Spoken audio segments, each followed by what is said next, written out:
Hello friends, I welcome you to my YouTube channel English Players. Today we are going to start a play of Shakespeare, Macbeth. Okay, for MPPGT MPPGT की syllabus में Macbeth prescribe है, तो आइए हम लोग Macbeth को आज start करेंगे और Macbeth से कुछ जो की फैक्ट्स होंगे आज हम लोग उनको डिस्कस करेंगे और उसके बाद से आप देखोगे पूरे मैकबेथ की जो समरी है उसको हम लोग डिस्कस करेंगे, लेकिन फिलहाल हम लोग डिस्कस करने वाले हैं क्या इसके की फैक्ट्स। तो देखिए ट्रेजेडी मैकबेथ का अगर तुमसे पूछा जाए कि भाई इसका जॉनरा क्या है, ओके जॉनरा क्या है, तो आप कह सकते हैं ये एक ट्रेजेडी है, ये एक ट्रेजेडी है, ठीक है भाई ये ट्रेजेडी है। तो देखो लिखा है कि अ ट्रेजेडी बाय शेक्सपियर, ये क्या है एक शेक्सपियर के द्वारा लिखा हुआ ट्रेजेडी है रिटन बिटवीन 1605 और 1606 के आप इसके बीच में मांग सकते हो उसको। द प्ले है सम मटेरियल फ्रॉम मिडलटन एक और ड्रामाटिस्ट रहे हैं, उनके द्वारा भी कुछ इसमें मटेरियल दिया गया है इस प्ले के अंदर, ऐसा कुछ लोगों का मानना है। सोर्स क्या है इस प्ले का, तो आप देख सकते हैं हॉलिनशैड क्रॉनिकल्स। ओके हॉलिनशैड एक राइटर रहे हैं, उन्होंने एक बुक लिखी है क्रॉनिकल्स। ओके इस बुक से इसका जो सोर्स है ना वो लिया गया है ट्रेजिक फ्लॉ। ट्रेजिक फ्लॉ जो है वो क्या है इसके अंदर ओवर एम्बिशन। मैकबेथ जो है ना, मैकबेथ की इच्छाएं जो है ना वो बहुत ज़्यादा बढ़ जाती है, और जब उसकी इच्छाएं बहुत ज़्यादा बढ़ जाती है तो जो ओवर एम्बिशन होता है ना वही क्या कर देता है, वही मैकबेथ को ये सब कुछ अत्याचार करने पर मजबूर करता जाता है। तो ओवर एम्बिशन इसका क्या है एक ट्रेजिक फ्लॉ है। कैरेक्टर्स देते हैं इसके अंदर, क्या क्या कैरेक्टर है, डंकन किंग ऑफ स्कॉटलैंड है डंकन, मैल्कम डंकन सिनो एल्डरसन है, ये डंकन का बड़ा बेटा है। डोनाल्ड वेन ये भी डंकन का बेटा है, आप कह सकते हैं एंडरसन है। मैकबेथ जो है वो क्या है अब general in army of king Duncan की जो आर्मी है ना उसका एक जनरल है। लेडी मैकबेथ जो है वो मैकबेथ की वाइफ है। ओके बैंको जो है वो क्या है मैकबेथ इन फ्रेंड, मैकबेथ का फ्रेंड है एंड आज जनरल इन आर्मी, और ये भी आर्मी का एक जनरल होता है।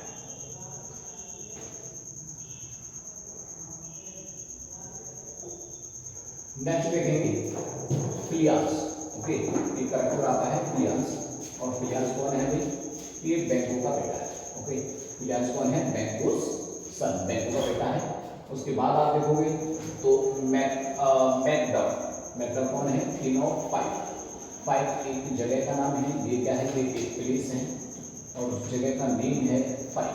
तो फाइव का थीम है ये, थीम एक पोस्ट होती है तो जैसे हमारे पास पोस्ट होती है लेडी मैकडफ है, सॉरी मैकडफ इन वाइफ, ये मैकडफ की वाइफ है। मैकडफ सन, मैकडफ का एक बेटा भी है इसके अंदर छोटा, और बड़े छोटा है लेकिन आप इसकी जब स्पीच देखोगे तो लॉजिकल बात करता। ओके तो आप कहोगे कि हाँ करेक्टर छोटा है लेकिन बातों में बड़ा है।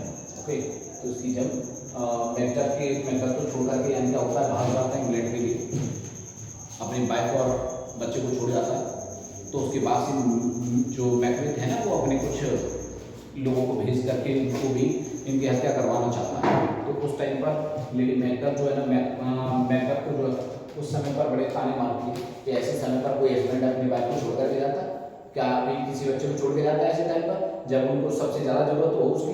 तो ये बच्चा जो है ना क्या करता है, बड़ी लॉजिकल सवाल करता है अपनी माँ से, क्योंकि इसकी माँ जो है ना उसे कह देती है तो बेटा अनाथ हो गया। ओके तब ये लॉजिकल क्वेश्चन करता है। तो देखोगे रॉस, लेनॉक्स, एंगस, ओके और मेंटिन, कैटनेस, स्कॉटिश किंग्स हैं ये सभी। Okay Siward general of the English forces, जो इंग्लिश फोर्स है ना ये उसका जनरल है। यंग शिवार्ड ये शिवार्ड का बेटा है। ओके शीटन आप कह सकते हो मैकबेथ सिनो आर्मर, ये मैकबेथ को आर्मर देता है। ओके हीकेट कौन है, queen of the witches. Okay जो विचेस है ना इस प्ले में आप देखो तो 3 विचेस हैं, उन तीनों विचेस की यानी कहेंगे क्वीन है कौन, हीकेट। ओके तो ये जो 3 विचेस थी ये किसकी पूजा कर रहे थे, तो आप कहोगे हीकेट। 3 विचेस जो हैं 3 विचेस को आप देखोगे तो इस प्ले में वीड सिस्टर्स भी कहा गया। तो वीड सिस्टर के नाम से भी इन 3 विचेस को जाना गया है। कैप्टन है in the Scottish army 3 murderers, 3 यानी क्या है मर्डरर्स हैं जिन्हें एम्प्लॉयड बाय मैकबेथ क्या करता है, मैकबेथ उनको किराए पर बुला लेता है कुछ पैसे दे करके और बैंको का मर्डर करा देता है। ठीक है, बैंको और खास करके उसके बेटे का मर्डर कराना चाहता था लेकिन बेटा फिर भी बच जाता है।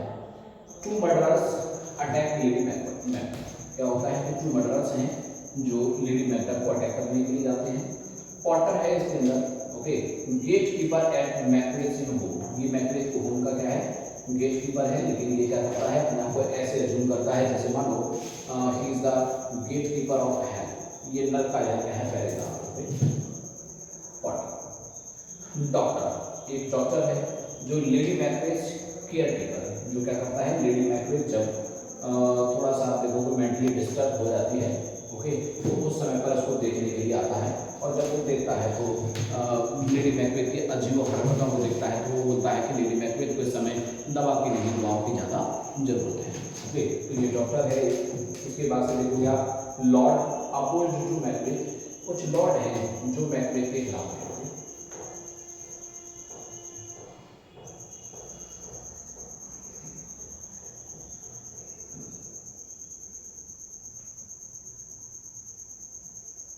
नेक्स्ट आप लोग देखोगे क्या है फर्स्ट अपारिशन, अपारिशन कहते हैं स्पिरिट को, आत्मा, जिसे आप भूत कह सकते हो। ठीक है, तो फर्स्ट अपारिशन आर्म्ड हेड, ओके, तो आर्म्ड हेड एक क्या होता है जब मैकबेथ को 3 भविष्यवाणियां होती हैं चुड़ैलों के द्वारा, तो उन भविष्यवाणियों से मैकबेथ थोड़ा विचलित हो जाता है। हालांकि बैंको से कहता है कि नहीं भाई इतना परेशान मत होइए, उसकी बातों को इतना सीरियसली मत लीजिएगा, लेकिन फिर भी मैकबेथ शुरुआत में तो मना करता है कि नहीं मैं इनकी बातों की तरफ कोई ध्यान नहीं देता, लेकिन फिर उसकी जब एक भविष्यवाणी सच हो जाती है तो मैकबेथ को लगता है कि बाकी भविष्यवाणियां भी वो सच होगी। तो उसके बाद से यानी क्या फाइनली मैकबेथ डिसीजन लेता है कि क्यों ना मुझे उनसे दोबारा कुछ चीज़ें जान लेनी चाहिए। तो एक बार फिर से मैकबेथ क्या करता है वहाँ जाके उनसे आगे का क्या है जो फ्यूचर है उसे जानने के लिए पहुँचता है। तो उस समय पर वहाँ पर 3 अपारिशंस प्रकट होती हैं। तो फर्स्ट अपारिशन आर्म्ड हेड है, एक यानी क्या है सिर्फ कह सकते हैं आपको वहाँ पर एक शेर दिखाई पड़ता है। सेकंड अपारिशन आप देखोगे तो ब्रिटी एक चाइल्ड नजर आता है। थर्ड जो अपारिशन है उसमें क्राउन चाइल्ड नजर आता है। ठीक है, क्या होता है उसके बाद से कुछ अटेंडेंट्स हैं इसके अंदर, सोल्जर्स हैं, सर्वेंट्स हैं और कुछ मैसेंजर्स, ये हैं कुछ इस तरह के जो कैरेक्टर्स हैं। उसके बाद से आप देखोगे सम मोर पॉइंट्स टू रिमेंबर, कुछ बातें और भी हैं जो मुझे लगता है कि एग्जाम के पॉइंट ऑफ व्यू से आपको याद रखनी चाहिए। कुछ की फैक्ट्स हैं, इनको हम लोग थोड़ा सा जानेंगे। It is Shakespeare's shortest tragedy, अगर तुमसे पूछा जाए कि शेक्सपियर की सबसे शॉर्टेस्ट ट्रेजेडी कौन सी है तो फिर आप जवाब देंगे मैकबेथ की सबसे शॉर्टेस्ट ट्रेजेडी है। इस बात को ध्यान दें, मैं शॉर्टेस्ट ट्रेजेडी की बात कर रहा हूँ। सबसे शॉर्टेस्ट ट्रेजेडी कौन सी है मैकबेथ। सबसे आप कह सकते हैं कि सबसे शॉर्ट सीन भी इसी प्ले के अंदर आता है। ओके, सबसे शॉर्ट सीन किसमें है तो आप कहेंगे मैकबेथ के अंदर है। अच्छा, उसके बाद से कुछ एक बात और जान लेते हैं, क्या कॉलरिज कॉल्ड लेडी मैकबेथ। अगर तुमसे पूछा जाए कि लेडी मैकबेथ को फोर्थ विच किसने कहा, ठीक है, तो लेडी मैकबेथ को फोर्थ विच कहा था भाई। इस फिल्म में मैंने भी आपको बताया कि 3 विचेस हैं, 3 यानी क्या है इसके अंदर वीड सिस्टर्स हैं, 3 चुड़ैल बहनें हैं, लेकिन एसटी कॉलेज का मानना है कि भाई 3 नहीं है, इसमें 4 हैं और चौथी चुड़ैल को किसको बताता है लेडी मैकबेथ। ठीक है, तो आपसे क्वेश्चन 2 तरीके से किया जा सकता है कि इस प्ले के अंदर मैकबेथ के अंदर फोर्थ विच किसको कहा गया, या फिर आपसे क्वेश्चन किया जा सकता है कि फोर्थ विच किसको कहा गया, या फिर क्वेश्चन ये भी हो सकता है कि फोर्थ विच लेडी मैकबेथ को किसने कहा है। तो देखो यहीं से एक लाइन से आपके 3 क्वेश्चन फ्रेम होते हैं। आपको क्वेश्चन क्या बना सकते हो, लेडी मैकबेथ को फोर्थ विच किसने कहा, तो आपका आंसर हो जाएगा एसटी कॉलरिज। ठीक है, ST Coleridge called Lady Macbeth fourth witch. दूसरा आप क्वेश्चन क्या बना सकते हो, मैकबेथ प्ले के अंदर फोर्थ विच किसको कहा गया है, तो आप जवाब देंगे किसको, लेडी मैकबेथ को। ओके, ठीक है, तो इस तरीके से क्वेश्चन बना सकते हैं। 3 मैन रे, ओके। अच्छा, इस प्ले के अंदर देखोगे तो आपको 3 ऐसे व्यक्ति नजर आएंगे जो क्या बनते हैं, किंग बनते हैं, किंग ऑफ स्कॉटलैंड। ठीक है, किंग ऑफ स्कॉटलैंड कितने लोग बनते हैं फाइनली, तो आप देखोगे कि 3 लोग हैं जो इस प्ले के अंदर क्या है आपको राजा की भूमिका में नजर आएंगे। सबसे पहले कौन थे, राजा टंगन, उसके बाद कौन बनता है मैकबेथ, कौन बनता भी, उसका जो बेटा था टमाटो। ठीक है, तो इस तरीके से उसका जो बड़ा बेटा था मैल्कम और डोनाल्ड में, तो मैल्कम था बड़ा।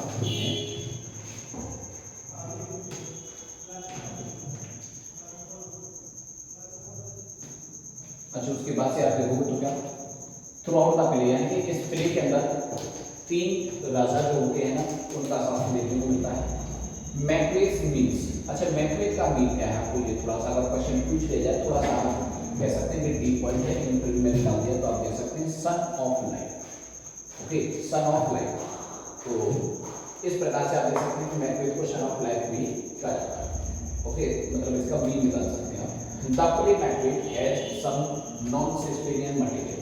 इसमें आप देखोगे तो ऐसा मानते हैं कि मैक्बेथ प्ले के अंदर शेक्सपियर के अलावा भी किसी राइटर का कुछ थोड़ा सा पॉइंट्स मिलते हैं, और वो राइटर कौन सा है, थॉमस मिडल्टन। थॉमस मिडल्टन के द्वारा कुछ बातें आपको शेक्सपियर से हटके भी इस प्ले के अंदर मिलेंगी।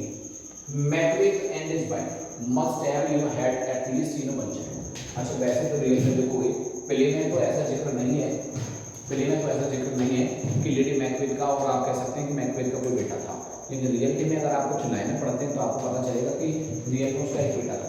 ठीक है, तो देखिए Macbeth and his wife must have had at least one child. हाँ, उसका एक बेटा तो लगभग होना चाहिए था, मतलब उसमें आप देखोगे लाइनों से थोड़ा सा पता चलता है। तो देखो क्या कहते हैं, but the play does not mention, लेकिन प्ले में ऐसा कहीं नहीं बताया गया कि उसका कोई बेटा है। ध्यान रखना, वैसे रियल में होना तो चाहिए है, और आप पाओगे कि जो रियल में मैक्बेथ था, ओके, और रियल में जो किंग डंकन था, जब आप स्कॉटलैंड की हिस्ट्री जाके पढ़ोगे तो आप उसमें थोड़ा सा डिफरेंट पाएंगे। तो वहाँ पर जो मैक्बेथ था और वहाँ जो लेडी मैक्बेथ थी, ध्यान रखना लेडी मैक्बेथ के बच्चे थे। ओके, लेडी मैक्बेथ के बच्चे थे, और वहाँ जो मैक्बेथ था उसने रियल में डंकन का मर्डर नहीं किया था।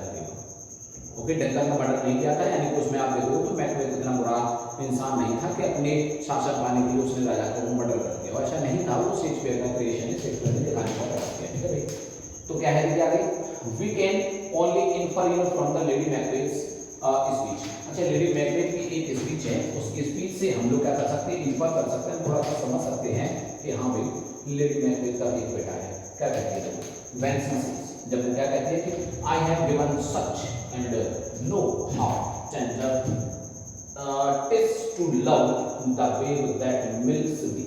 ओके, तो जब ये वाली लाइन आप देखोगे तो उसमें ये लाइन आपको नजर आती है। लेडी मैक्बेथ खुद इस लाइन को बोलती है, क्या कहती है, देखो कि lady मैक्बेथ TISS to love, okay, the babe that milks मी, यानी कि वो बच्चा जो क्या करता है, जो उसका दूध पीता है। तो आप समझ सकते हैं जो बच्चा उसका दूध पीता है तो उसका बच्चा वो इन एक्ट 1 सीन 7 में आपको ये कोटेशन नजर आएगा, ये लाइन आपको नजर आएगी। The name of Macbeth in passion, ये एक इंपॉर्टेंट बात है, आपको जानना चाहिए कि जो मैक्बेथ है, अगर तुमसे पूछा जाए कि भाई मैक्बेथ के कैशल का, उसके किले का नाम क्या था, उसके महल का नाम क्या था, तो ध्यान रखिए मैक्बेथ का जो कैशल है उसका नाम क्या था, इन्वर्नेस। इन्वर्नेस नाम का यह महल था जहाँ पर मैक्बेथ क्या रहा करता। तो मैक्बेथ के कैशल का नाम क्या है, ये इंपोर्टेंट क्वेश्चन बनता है, ध्यान रखेंगे आप लोग इस बात को। मैक्बेथ का कैशल क्या था। The play begins with the line of first विच, जैसे इस लाइन को यहाँ क्या जब ये प्ले शुरू होता है तो उसकी ओपनिंग जो लाइन है तो वो विच के द्वारा ही शुरू होती है। ठीक है भाई, 3 विचेस हैं और जो विचेस हैं ना वो आपस में बात कर रही होती हैं। तो एक इसमें जो फर्स्ट विच है ना वो पहली लाइन बोलती है और क्या बोलती है कि when shall we meet again in thunder lightning or in rain, okay, and ends with the speech of Malcolm. और इस प्ले का अंत कहाँ से होता है, मैल्कम की एक स्पीच के साथ इस प्ले का अंत होता है। और शुरुआत कहाँ से होती है, इस वाली लाइन से। ठीक है भाई, नेक्स्ट आप देख सकते हैं क्या famous line from the play. अब हम लोग देख सकते हैं कि इस प्ले से कुछ लाइनें हैं जो बड़ी मशहूर रही हैं, अक्सर आपसे पूछी जाती हैं, तो डिफरेंट एग्जामों में आप लोग पाएंगे ये हमें लाइनें कुछ देखने को मिलती हैं। तो आइए हम लोग उन लाइनों को भी डिस्कस करेंगे। देखो क्या कहा जा रहा है, लाइन देखेंगे आप, fair is foul and foul is fair. एक फेमस लाइन है, foul is fair is foul and foul is fair. Actually होता क्या है, जब प्ले की शुरुआत होती है तो वहाँ 2-3 लाइन के बाद से आप देखोगे तो जो लाइन है ना वो एक अपनी लाइन कहते हैं, वो कहते हैं कि fair is foul and foul is fair. अच्छा, यहाँ से क्या है, उस टाइम पर जब जब मैकबेथ प्ले की शुरुआत होती है तो शुरुआत में आपको एक सीन नजर आएगा कि वहाँ पर चारों तरफ यानी क्या है एक अंधकार सा छा जाता है, बादल हो रहे होते हैं, लाइटनिंग हो रही होती है, बिजली कड़क रही होती है। अच्छा, ऐसे मौसम में क्या होता है, जो दुरात्माएं होती हैं वो प्रबल हो जाती है और वो यानी क्या है आकर के प्रकट हो जाती है। ओके, अच्छा वो प्रकट हो जाती हैं तो भाई ऐसा ही था उस समय का माहौल। तो वहाँ पर जो जो वीर सिस्टर हैं, ओके, जो चुड़ैलें हैं वो प्रकट हो जाती हैं। प्रकट होने के बाद से वो आपस में बात करती हैं और क्या कहती हैं आपस में, fair is foul and foul is fair. जो मौसम अच्छा होता है हम आत्माओं के लिए वही बुरा होता है इंसानों के लिए, और जो बुरा होता है इंसानों के लिए वही अच्छा होता है हम आत्माओं के लिए। फेयर इज फाउल, फेयर होने अच्छा होता है, क्या होता है बुरा। तो जो फेयर है, जो अच्छा है वही बुरा है। ओके, अब देखो फेयर इज फाउल का मतलब जो मौसम अच्छा है हम आत्माओं के लिए वही बुरा है इंसानों के लिए, और जो बुरा है इंसानों के लिए वही अच्छा है हमारे लिए। अब आप देखोगे जो, तो यहाँ से देखिए फेयर, फेयर का अपोजिट क्या है, फॉल, फॉल का अपोजिट क्या है, फेयर। तो जहाँ पर यानी क्या है आपको एक दूसरे का अपोजिट वर्ड मिला है तो आप पहचान सकते हैं कि अलंकार कौन सा होगा भाई, ऑक्सी होगा। उसके बाद से देखिएगा when is that not. Okay, ये एक लाइन आपको देखने को मिलती है, how is with me when every rose अफल्स। ओके, तो कहता है कि हाउ, ओके, ये थोड़ा सा हटा सकते हैं, how is, okay, better than me, okay, how is it better than me when everybody knows apples me। तो कहता है कि ये किस प्रकार की यानी क्या है बातें हैं जो क्या कर देती हैं मुझे को हर बार नाराज कर देती है, चुगी उसका मुझे थोड़ा दुखी करती है, नाराज कर देती है। किस प्रकार का चीज हो रहा है जो मुझे नाराज करता है, मुझे परेशान करता है। What hands you are here, they pluck out my eyes। Backward कहता है in act to see together। Who can be wise? कौन बुद्धिमान हो सकता है? Who can be wise? Amazed, temperate and furious, okay, loyal and neutral in a moment। यानी कि एक ही पल के अंदर कोई व्यक्ति बुद्धिमान, आश्चर्यचकित, नॉर्मल, क्रोधित, ओके, वफादार, न्यूट्रल, शांत, इन अ मोमेंट, एक ही पल में ये सारे गुण भला कौन रख सकता है? कौन कहता है? पता है, मैकबेथ कहता है जब क्या कर देता है, जब वो जो वॉचमैन रहते हैं, पहरेदार जो होते हैं, उनको मार देता है और डंकन के मरने का यानी क्या है पूरा इल्जाम उन्हीं के ऊपर डाल देता है। तो उससे पूछते हैं तुमने उनको क्यों मार दिया मैकबेथ, भाई उनसे हमें कुछ रहस्य जो जानने थे, तुमने उन्हें क्यों मार दिया? तब वो कहता है कैसी बात पूछती हो, वो कैसी भाई कौन बुद्धिमान हो सकता है, कौन अमेज्ड हो सकता है, टेम्परेट हो सकता है, furious, loyal and natural in a moment. एक ही पल में कोई व्यक्ति बुद्धिमान भी बना रहे, आश्चर्यचकित भी रहे, नॉर्मल भी रहे, क्रोधित भी रहे, ओके, एंड वफादार भी रहे और शांत भी रहे, ऐसा भला कौन हो सकता है? ऐसा तो कोई हो नहीं सकता भाई, मैं तो नहीं हो सकता, इसलिए मैंने उससे उनको मार डाला। Yet do I fear thy nature। लेकिन फिर भी एक लाइन आती है कि मुझे तुम्हारे स्वभाव से डर है। It is too full of the milk of human kindness. और ये देखने में तो बिल्कुल यानी क्या है, ह्यूमन काइंडनेस से भरा हुआ लगता है। To catch the nearest in way Lady Macbeth act 1 scene 50 line.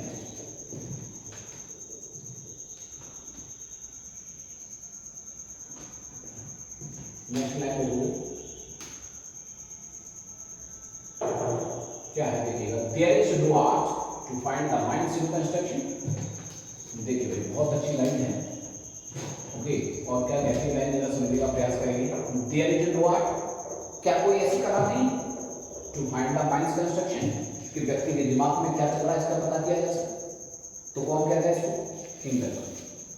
Raja Duncan यानी क्या है इस बात को कहते हैं कि क्या कोई ऐसी आर्ट नहीं भाई जो किसी व्यक्ति के दिमाग में ये पता लगाया जा सके कि उसके दिमाग में आखिर चल क्या रहा है। अच्छा, यहाँ से क्या था, जो थीन ऑफ ग्लैमिक आप देख सकते हैं कि थीन ऑफ जो कार्टर था, तो थीन ऑफ जो कार्टर था उसने क्या किया था, नॉर्वे जो नॉर्वे की जो सेना थी ना उसका साथ दिया। तो डंकन क्या कहता है, देखो इस व्यक्ति को हमने बनाया, ओके, हमारे यहाँ रह रहा है, इस लैंड के अंदर ही, हमारे कंट्री के अंदर ही रहने वाला है और साथ दे रहा है उसका। अभी तक हमारे लिए कितना अच्छा बन करके रह रहा था और अब देखो कितना जल्दी से उनका साथ देने लगा, कितना जल्दी परिवर्तन हो गया। तो वो कहता है कि कोई ऐसी कला नहीं, कोई ऐसी आर्ट नहीं जो व्यक्ति के दिमाग में क्या चल रहा है इसका पता किया जा सके। ठीक है, तो ये एक आइडिया है, ओके, डंकन कहता है। इट इज, ओके, तो क्या है कि it is done when it is written, okay, तो it is done when it is done then try well it was you done quickly. Macbeth कहता है कि इट इज डन अगर ये होना ही है तो फिर जल्दी हो जाए, अगर इसको होना ही है तो फिर ये जल्दी हो जाए। Then well it was done quickly, अरे भाई जो होना अगर इसका अच्छा है तो फिर जल्दी से हो जाए, फिर इतना टाइम क्यों लगाया जा रहा है। किंग बेंकन की मर्डर की बात करता है। The moon is down I have not heard the clock. Fleance कहता है एक्ट 2 सीन 1 जब उसे ये पूछा जाता है कि हाँ भाई रात कितनी हुई है, तो फिलियांस क्या जवाब देता है, द मून इज डाउन, अरे जो चंद्रमा है ना वो नीचे की तरफ झुक गया है। वो कहता है कि आई have not heard the clock, लेकिन मैंने घड़ी की आवाज तो मैंने नहीं सुनी है। ठीक है भाई, फिलियांस कहता है it's this dagger which I see before me, the handle toward my hand. Okay, so this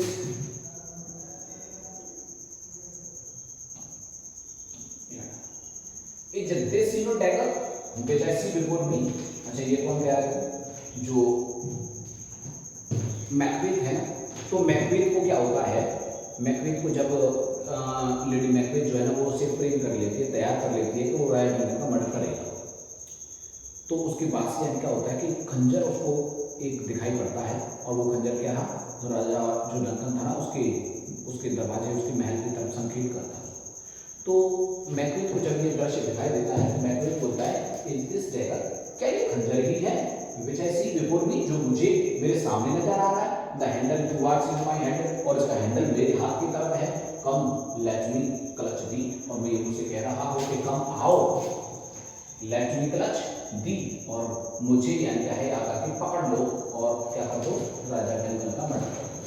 ये क्या है, एक हेलुसिनेशन है।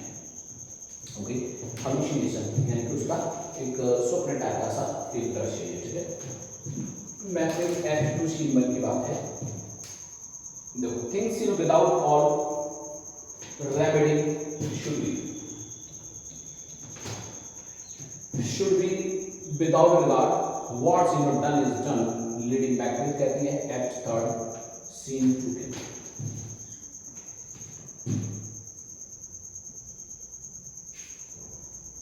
देखो उसके बाद एक लाइन आती है,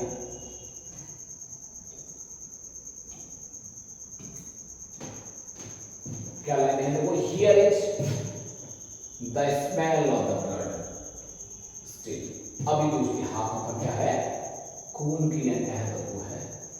ऑल द परफ्यूम्स, एक मशहूर लाइन है, ध्यान रखिए, all the perfumes of Arabia will not Sutton this little hand. क्या कहती है, जो लेडी मैकबेथ है, ओके, लेडी मैकबेथ का एक ये आप कोटेशन कह सकते हैं, एक एक्ट 5 सीन 1 के अंदर आता है कि all the perfumes of Arabia will not Sutton this little hand. क्या कहते हैं कि all the perfumes of Arabia, अरे भाई पूरे अरब के आप परफ्यूम ले आइएगा और पूरे अरब के परफ्यूम को उसके हाथों पर लगा देगा, तो भी नन्हे हाथों से जो खून की यानी क्या है जो गंध है ना वो कभी नहीं कर सकती है।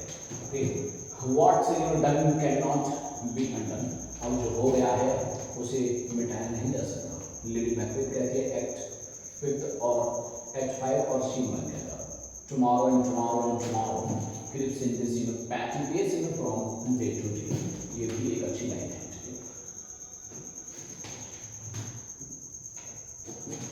देखिएगा, to the last syllable of recorded time and all our yesterdays you have lighted in fools.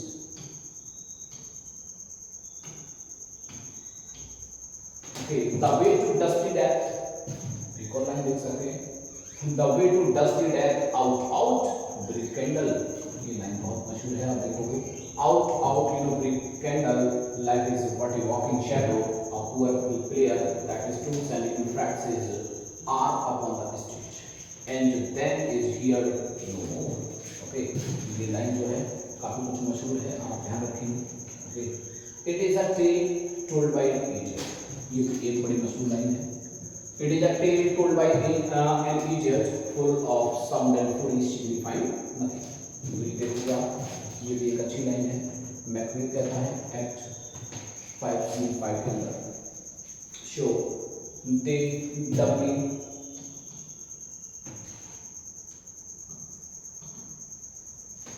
doubly redoubled instruction upon the foe, okay, except they meant to bathe in reckoning woods.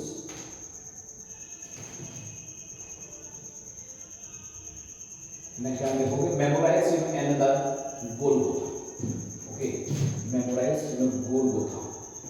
तो आपको बता दें कि Golgotha क्या है। इस word को भी आप याद रख सकते हैं। गोलगोथा क्या था? एक वॉर था, ठीक है, जो इस प्ले के अंदर मेंशन हुआ है, ध्यान रखिएगा।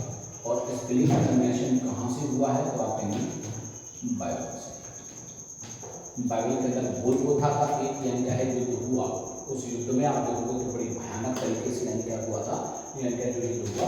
तो यहाँ थोड़ा सा यानी क्या है कि मैकबेथ ने जिस बहादुरी के साथ युद्ध किया था, तो वो बहादुरी क्या करती थी? गोलगोथा के युद्ध को याद दिलाती थी, ठीक है। सर्जेंट कहता है, ओके, इन एक्ट 1 सीन 2 के अंदर जो सर्जेंट जो है ना, वो क्या करता है? जब युद्ध के मैदान से लौट करके आता है और वो किस हालत में होता है? ब्रेडी हालत में होता है, ठीक है, यानी कि खून से लथपथ होता है। और वहाँ आता है तो राजा डंकन और बेटा उससे पूछते हैं कि युद्ध में कौन जीता कौन हारा, इसका वर्णन बताइएगा। तब वो कहता है कि मैकबेथ ने इस प्रकार का युद्ध किया, इस प्रकार का युद्ध किया, उसने गोलगोथा के युद्ध की याद दिलाती। टिल दैट बेलोनास इन ब्राइडरूम, ये एक अच्छा पॉइंट है, याद रखिए। बेलोनास इन ब्राइडरूम, ये किसको कहा गया है? मैकबेथ। याद रखिएगा, आपसे क्वेश्चन पूछा जा सकता है कि मैकबेथ को बेलोनास ब्राइडरूम कौन है? तो बेलोनास ब्राइडरूम किसको कहा गया? मैकबेथ को। बेलोना कौन है? तो आप कह सकते हैं कि गॉडेस ऑफ वॉर, ठीक है, गॉडेस ऑफ वॉर, युद्ध की देवी, ठीक है, बेलोना। और उसका ब्राइडरूम यानी कि उसका दूल्हा, उसका हस्बैंड, ठीक है। तो इस प्रकार से यानी क्या है कि मैकबेथ इस प्रकार से लड़ा, इस प्रकार से लड़ा जैसे युद्ध की देवी का क्या हो? वो हस्बैंड हो। लेट इम्प्रूव रॉश इन एक्ट 1 सीन 2 की लाइन है, art thou not fatal vision sensible to feeling as to sight, act 2 scene 1 की।